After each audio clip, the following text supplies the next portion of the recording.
किसी कामना के वश अगर हम दीप लगा रहे हैं या हमारे मन में कोई भाव उत्पन्न है और हम बाबा से कहना चाहते हैं कि बाबा मेरा ये कार्य है आप पूर्ण करिएगा, तो फिर शिव मंदिर में भी लंबी बाती का दीप आप प्रदोष या सोमवार की अष्टमी या सोमवार या आप शिवरात्रि को बाबा से निवेदन कर कर लगा सकते हैं। हाँ, विशेष जब कोई एक बहुत बड़ी बात हो और आपके कार्य में कहीं अटकल हो रही हो, तो एक ही दीप में दो बातें, शिव और शक्ति, लंबी बाती बनाई शिव और शक्ति के नाम से, दो बाती एक साथ एक दीप में भी लगा सकते हैं। पर कब? जब विशेष कोई आपका कार्य हो और वो अटक रहा हो, विशेष कोई कार्य, और आप बाबा से प्रार्थना कर रहे हो, तो दो बाती का भी प्रयोग आप कर सकते हो। ऐसे शिव तत्व को जान। जय महाकाल, श्री शिवाय नमस्तुभ्यम। साथियों, सभी को नव वर्ष की हार्दिक शुभकामनाएं। सभी का वर्ष मंगलमय हो। इसी के साथ साथियों, दो बाती वाला दीपक का उपाय सोमवार 1 जनवरी को करना ना भूलें, जिससे घर के अंदर सुख शांति हो और आपका अटका हुआ कार्य बने, मंगलमय हो आपका पूरा वर्ष, मनोकामना पूर्ण हो आपकी। इसी के साथ जानते हैं गुरुदेव ने दूसरा और अचूक उपाय क्या बताया है नए साल के प्रारंभ में ही।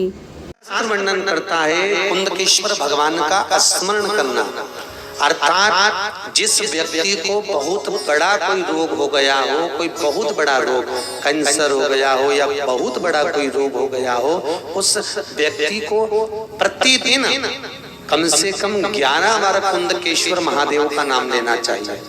कौन से महादेव? कुंदकेश्वर महादेव। कुंदकेश्वर महादेव का नाम लो। जिसको बहुत ज्यादा रोग हो गया हो, वो हाथ में कलश में जल लेकर कुंदकेश्वर महादेव का नाम लेकर जो शिव जी को समर्पित करता है और उसी जल को अपने ऊपर सींचता है, छोड़ता है, वो जल्दी से जल्दी रोग से मुक्त हो जाता है। कुंदकेश्वर का स्मरण करना। कुंदकेश्वर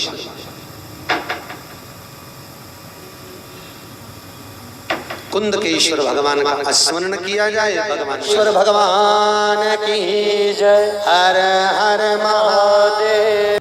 बोलो कुंदकेश्वर भगवान की जय हो। नए साल की सभी को अग्रिम शुभकामनाएं। नए साल में सभी को शुरुआती दिनों में ही यह उपाय कर लेने चाहिए। सिर्फ 11 बार कुंदकेश्वर भगवान का नाम प्रतिदिन लेना चाहिए। सच है साथियों, पहला सुख निरोगी काया।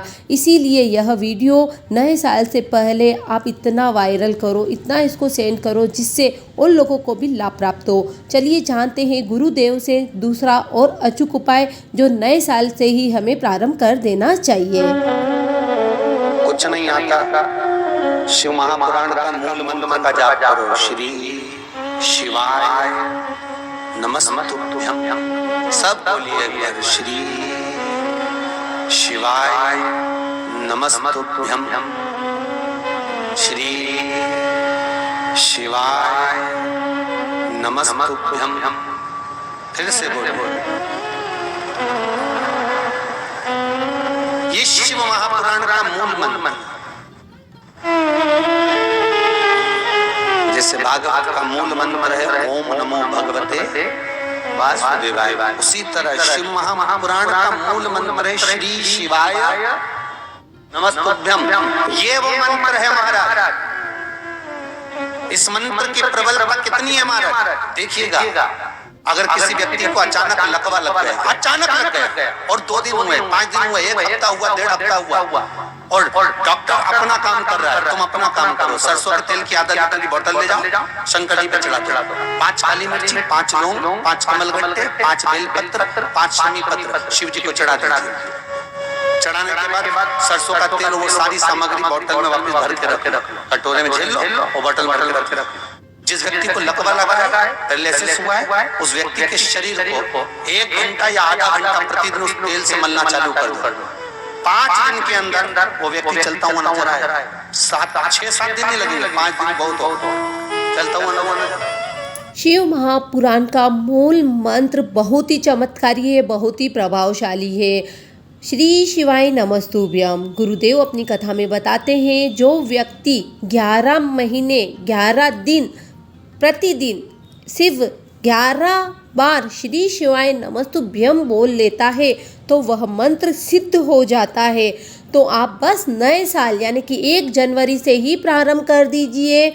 श्री शिवाय नमस्तुभ्यम दिन में सिर्फ 11 बार बोलना है। किसी भी समय बोलिए, चाहे आप काम करते हुए बोलिए, चाहे सुबह उठते से ही बोलिए या शाम के समय बोलिए, पर एक नियम बना लीजिए। फिर आप देखिए चमत्कार कि 11 महीने 11 दिन में कितना आपके जीवन में परिवर्तन आता है। इसीलिए बोल रही हूँ साथियों, वीडियो को जरूर शेयर करें। अशोक सुंदरी का हाथ में हाथ देकर कन्यादान कर रहे हैं। कन्यादान छोड़ते समय अशोक सुंदरी की आंखों में जल भरा। पिता की दृष्टि गई भोलेनाथ जी की अशोक सुंदरी को। शिव जी अशोक सुंदरी को देखकर कन्यादान करने के बाद पार्वती जी से कहते हैं, सुनो पार्वती, अशोक सुंदरी के नैनों में जल है। अशोक सुंदरी कन्यादान होने के बाद जब विदा होने लगी तो अपने पिता के पास में आई। शिव जी से अशोक सुंदरी कहती हैं, बाबुल मैं जा रही हूँ, आप मुझे कोई वर ना देंगे? शिव कहते हैं, सुन अशोक सुंदरी, संसार की जो बेटी, संसार की जो स्त्री, संसार की जो नारी तेरा नाम लेकर, तेरा स्पर्श कराकर अगर एक अक्षत का दाना भी मुझे देगी, वो बेटी की आंख में कभी आंसू नहीं आने दूंगा। ये वचन शिव ने अशोक सुंदरी। नया साल बहुत ही अच्छा जाए, किसी की आंखों में आंसू नहीं आए, इसके लिए इस उपाय को जरूर करके देखिए। नए साल से ही प्रारंभ कर दीजिए और कुछ दिनों तक लगातार करें। 1 चावल का दाना लेना है, अशोक सुंदरी वाली जगह स्पर्श करा करके शिवलिंग पर चढ़ा देना है। प्रतिदिन ऐसा करने से उस घर में खुशहाली रहती है और कभी भी आंखों में आंसू नहीं आते हैं। गुरुदेव द्वारा बताए बहुत ही अचूक उपाय है। नए साल से प्रारंभ करें जिससे खुशियों से घर जगमगाने लगे। नए साल के प्रारंभ में ही अपने घर के बाहर कुमकुम से स्वास्तिक जरूर बनाएं। 1 जनवरी सोमवार का दिन रहेगा, पंचमी तिथि रहेगी। माता लक्ष्मी और गणेश जी को अपने घर में बुलाने का बहुत ही अच्छा अवसर है। नया साल का प्रारंभ है, इसलिए अपने द्वार पर घर के बाहर स्वास्तिक जरूर बनाएं और माता लक्ष्मी और भगवान गणेश जी को अपने घर में सदा के लिए आमंत्रित करें, जिससे पूरे वर्ष भर घर के अंदर धन्य धान वैभव बना हुआ रहेगा। तो ये छोटे छोटे से उपाय हैं जो 1 जनवरी नए वर्ष के दिन आपको करना है। वीडियो को जरूर शेयर करें जिससे और लोगों को भी लाभ प्राप्त हो। भगवान शिव के मंदिर शिवालय जरूर जाएं। 1 लोटा जल अर्पण करना ना भूलें। पूरे परिवार के साथ जाएं, मंगल ही मंगल होगा।